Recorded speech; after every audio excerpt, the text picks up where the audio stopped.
Buenos días. Este grupo está conformado por Lenín Daniel Díaz Reyes, Luz Mariani Montero y Les Hernández Pérez, su presentadora. Nosotros le vamos a hablar sobre la arquitectura renacentista y manierista, su contexto histórico y arquitectura. Vamos a comenzar por el Renacimiento, su contexto geográfico, pero vamos a dar una introducción del Renacimiento brevemente. El Renacimiento, como dice aquí, es una época de importantes transformaciones en todos los aspectos. La clave es el empleo de la razón como fuente del conocimiento, del saber, frente a los textos sagrados y la tradición medieval. Históricamente, el Renacimiento se originó en la era de los descubrimientos geográficos y las conquistas ultramarinas.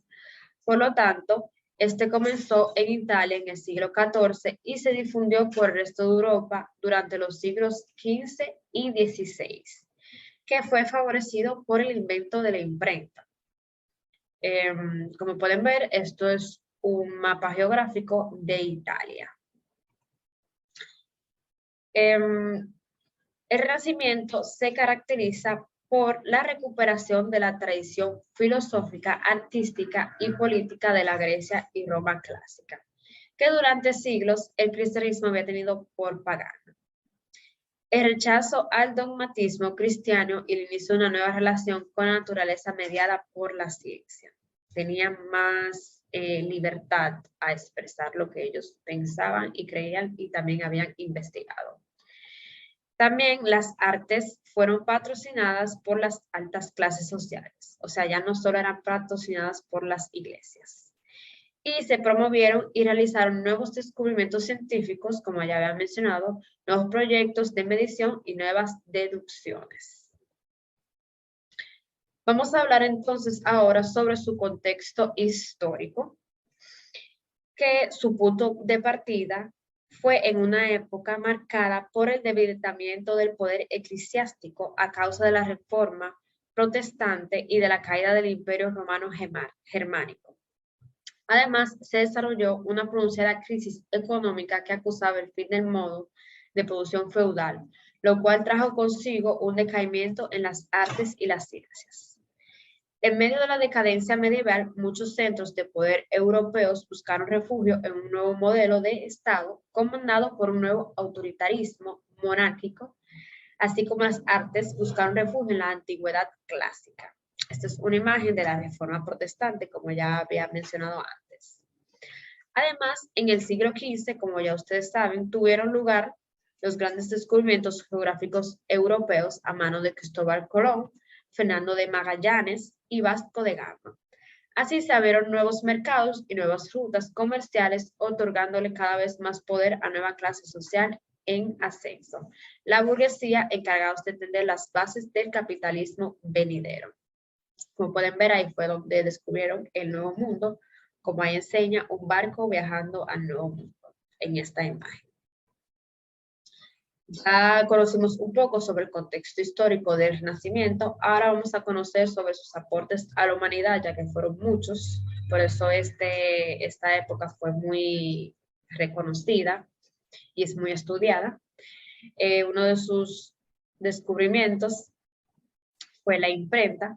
Este revolucionó, ya como había dicho, la difusión de los conocimientos, transmitiendo así nuevas ideas.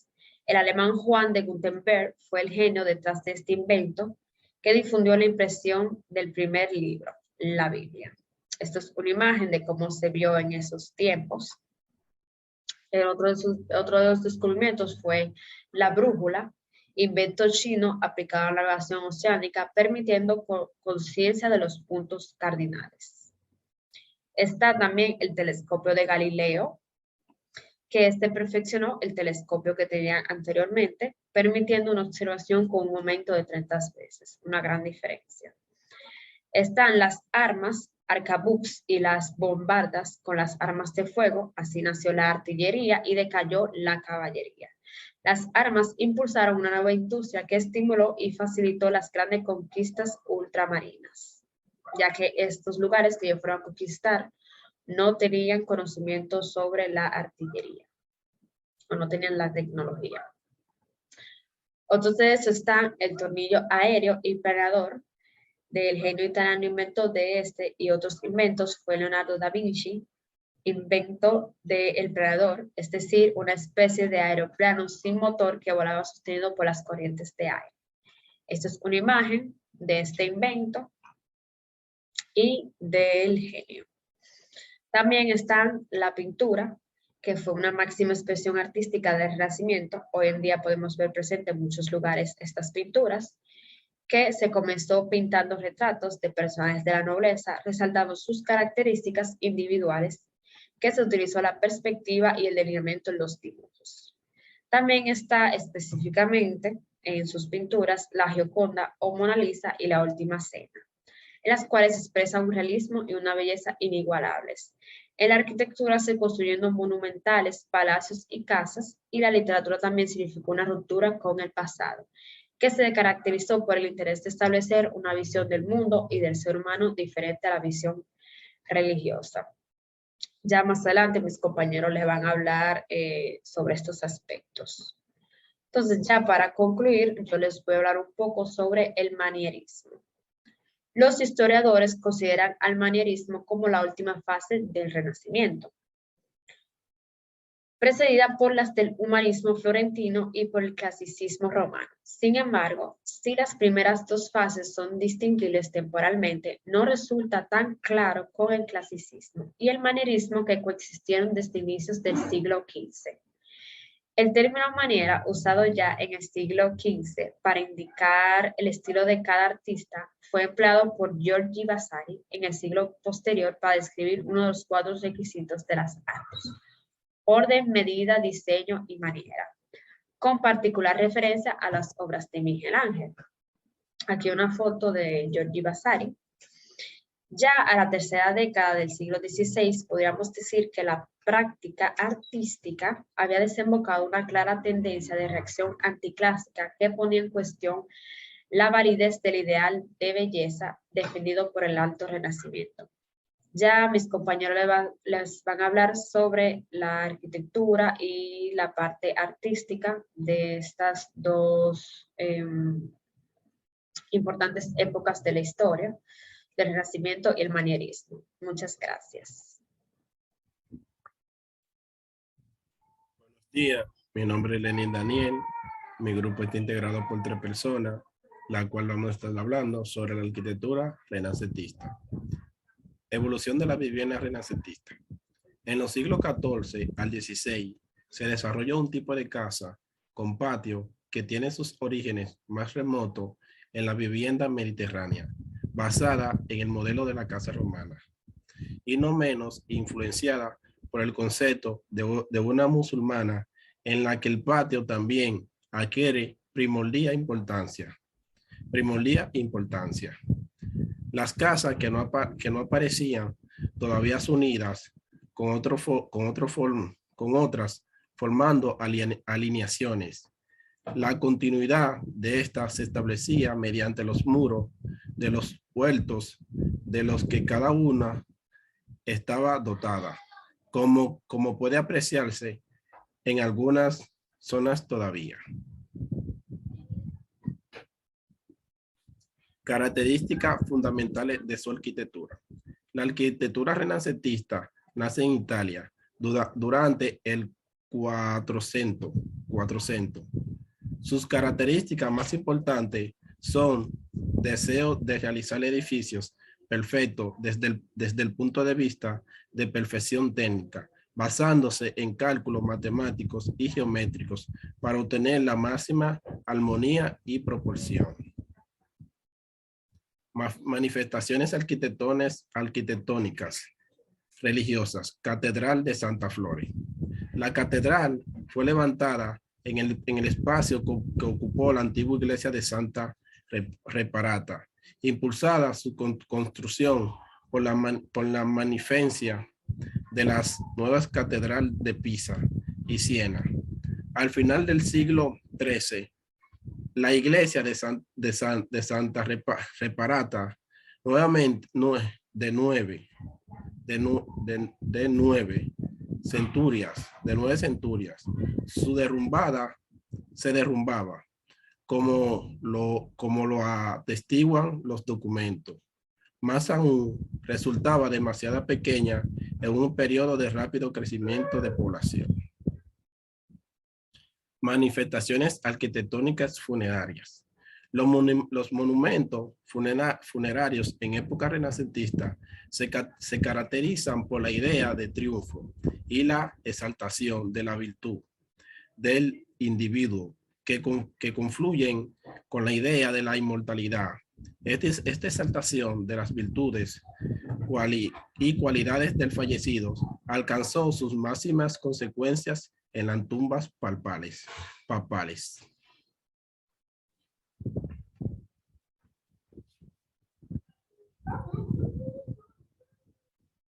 Manifestaciones arquitectónicas militares.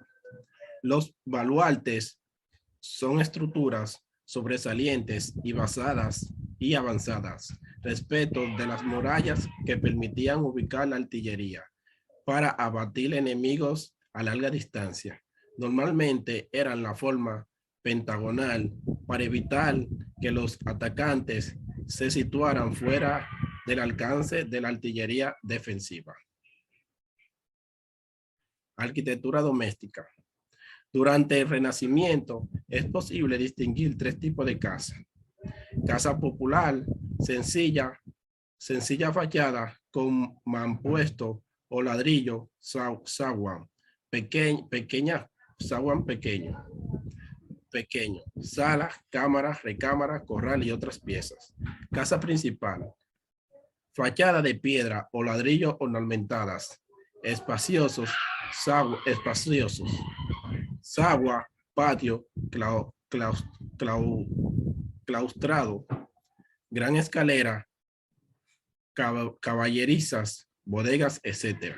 Casa real, misma disposición que la anterior, pero extremando el adorno y dimensiones. Hasta aquí fue mi exposición. Espero que le haya gustado. Lo dejo con la siguiente compañera.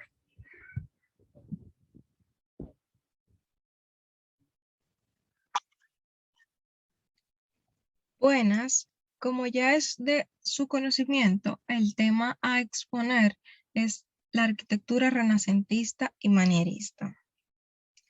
La arquitectura del Renacimiento o renacentista es aquella diseñada y construida durante el periodo artístico del Renacimiento europeo que abarcó los siglos XV y XVI respectivamente, caracterizada por ser un momento de ruptura en la historia de la arquitectura, en especial con respecto al estilo arquitectónico previo, dígase el estilo gótico. Esta busca su inspiración en una interpretación propia del arte clásico, en particular en su vertiente arquitectónica que se consideraba como un modelo perfecto de las bellas artes. La arquitectura renacentista fue transformándose, pasando por el manierismo, un estilo artístico desarrollado a finales del siglo XVI, dígase a finales del periodo renacentista, caracterizado por un progresivo abandono de la proporción de las figuras, así como de la perspectiva espacial, del uso de las líneas claras y definidas y de las expresiones mesuradas y dulces de los personajes renacentistas, donde los artistas se dejan llevar por sus gustos y se alejan de la realidad y tienden a lo irreal y abstracto.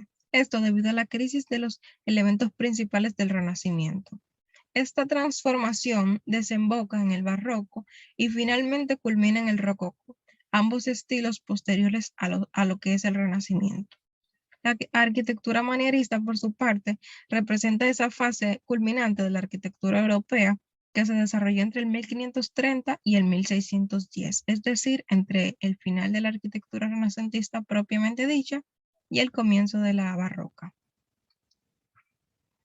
En lo que me respecta, los temas a abordar en la presente exposición son las obras destacadas, materiales usados, elementos constructivos y ornamentación, así como la pintura y la escultura y el urbanismo de la arquitectura renacentista.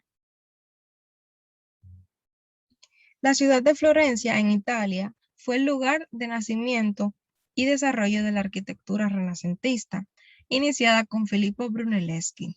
Seguido a esto, la arquitectura se extendió a otras ciudades italianas y más adelante por toda Europa, llegando a lugares como Francia, Alemania, España, Inglaterra, Rusia e inclusive a otras partes de Europa en diferentes fechas y con diferentes grados de impacto. Como acabo de decir, la arquitectura renacentista nace en Florencia durante el primer periodo de los siglos XIV y XV propiamente dicha, dígase entre el 1400 y el 1500.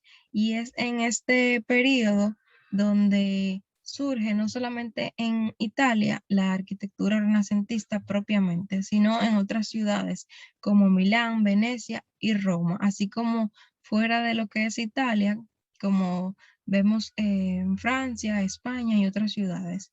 En ese orden, las obras destacadas en dichos puntos de referencia donde se desarrolla esta arquitectura, tenemos en Florencia iniciado esta arquitectura con Filippo Brunelleschi, la cúpula de la Catedral de Florencia, la iglesia San Lorenzo y el Palacio Pitti.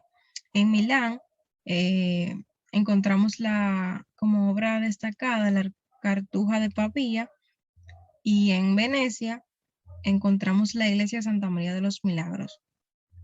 En la arquitectura renacentista en Roma, por otra parte, iniciada por Donato di Angelo Bramante da Urbino, encontramos como obra referente el templete de San Pietro in Montorio y la Basílica de San Pedro. En la arquitectura renacentista procedente de Francia encontramos como obra de referencia el castillo de Sille-Rideau, y en España, por su parte, encontramos el Palacio de Santa Cruz de Valladolid, la Basílica del Escorial y el convento de San Esteban de Salamanca como obras destacadas. La cúpula de la Catedral de Florencia, también conocida como cúpula del Duomo de Florencia. Esta tiene una forma apuntada y está formada por 8 caras o paños ojivales cubiertos con teja de barro rojo y bordeados por 8 nervios de piedra blanca. Toda esta estructura descansa sobre un tambor de forma octogonal perforado por 8 óculos para la iluminación de su interior.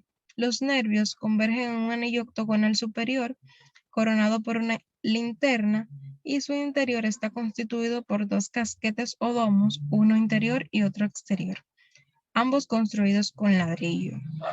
El exterior del tambor está revestido con mármoles policromos y con una balaustrada incompleta que solo se construyó en una de sus caras.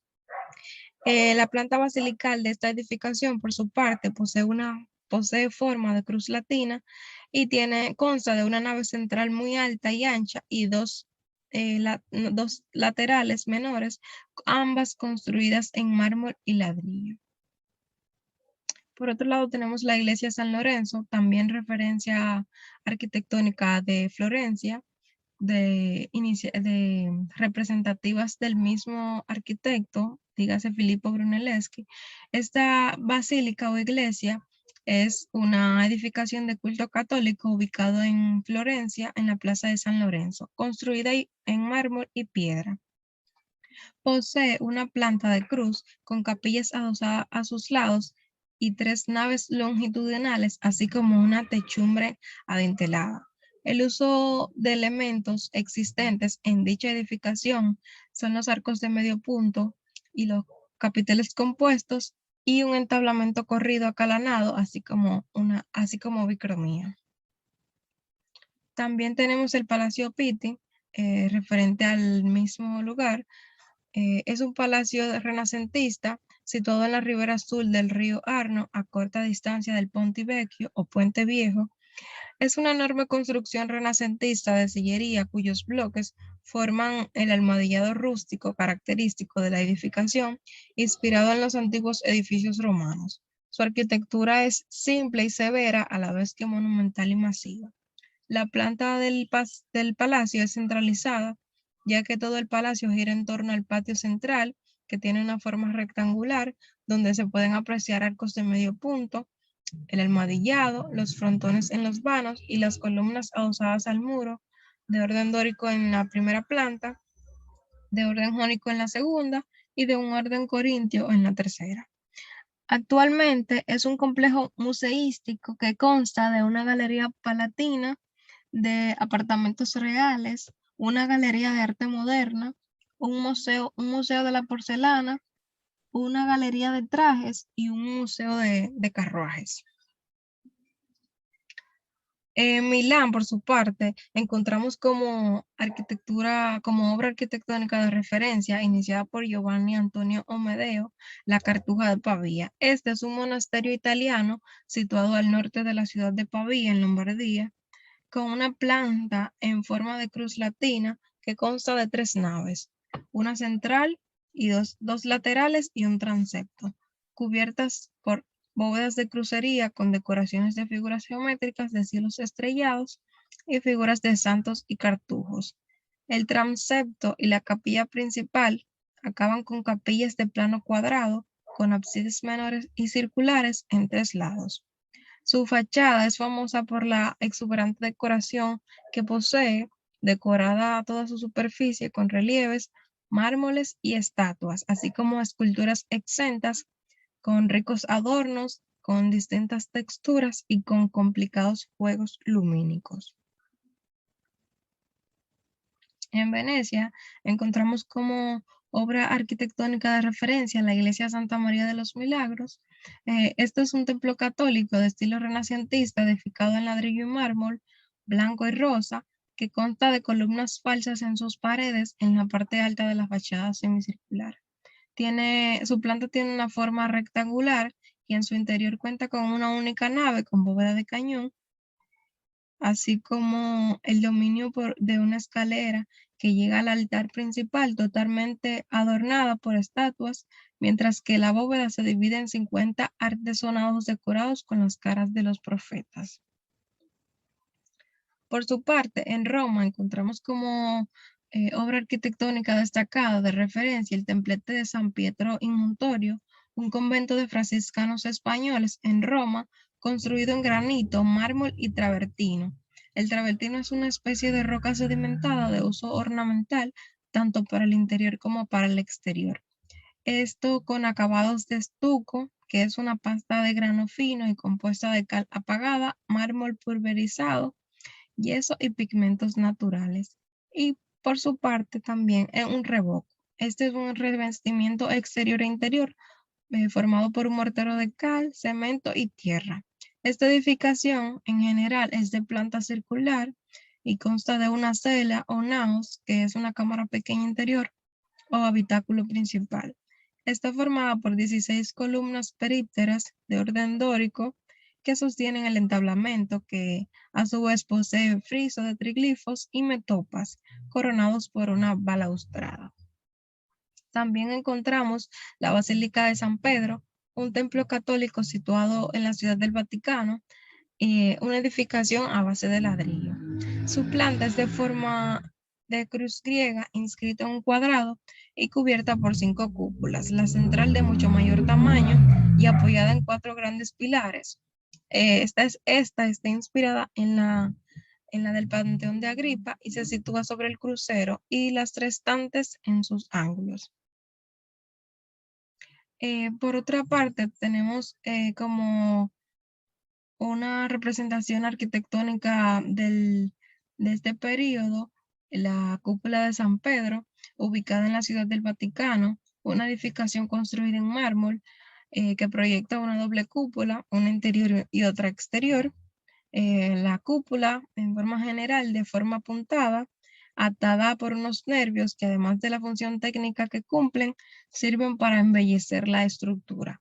La obra está rematada en su exterior, en la parte superior, con una linterna.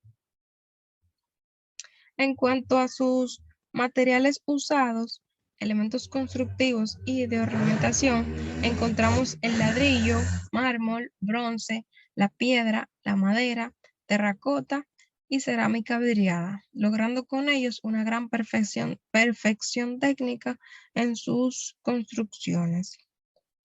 También utilizan elementos constructivos para decorar, como son las pilastras, los entablamentos, medallones o tondos, los sillares almohadillados, las guirnaldas, y columnas abalaustradas. Hacen uso de bóvedas de cañón y de arista, de cúpula, y vuelven a utilizar los órdenes clásicos que vimos en arquitecturas anteriores, como en periodos anteriores, como el orden dórico, el jónico y el corintio. Hacen uso de una ornamentación ligada a la escultura, la policromía natural. Recordemos que no es más que un combinado de elementos constructivos de diferentes colores. Hacen uso también del esgrafiado, que es un ligero relieve pintado a dos colores, y de igual forma el fresco y el mosaico. En el Renacimiento, la construcción se concibe como algo independiente de la decoración. Sus muros generalmente son de ladrillo o de sillería, y la apariencia de fortaleza de sus edificaciones se logra mediante un revestimiento almohadillado y de igual forma de revestimientos de mármol. En cuanto a su pintura y escultura, respecto a la pintura, esta se caracteriza por la búsqueda constante de la perspectiva, y al igual que en la escultura, perviven en ella temas religiosos, mitológicos, alegóricos y el retrato. Las técnicas usadas para la misma son el fresco, el temple y el óleo. Comenzó en Italia a finales de la Edad Media, dígase el siglo XV, y se propagó rápidamente por toda Europa, permaneciendo durante 2 siglos. Este es un estilo pictórico caracterizado por haberse desarrollado en el periodo del Renacimiento y presentar una contraposición total al oscuro periodo que le precede a este, dígase el gótico. La composición de la pintura es equilibrada y armónica, y se hace una idealización de la belleza haciendo una perfecta representación de los detalles que se pintan.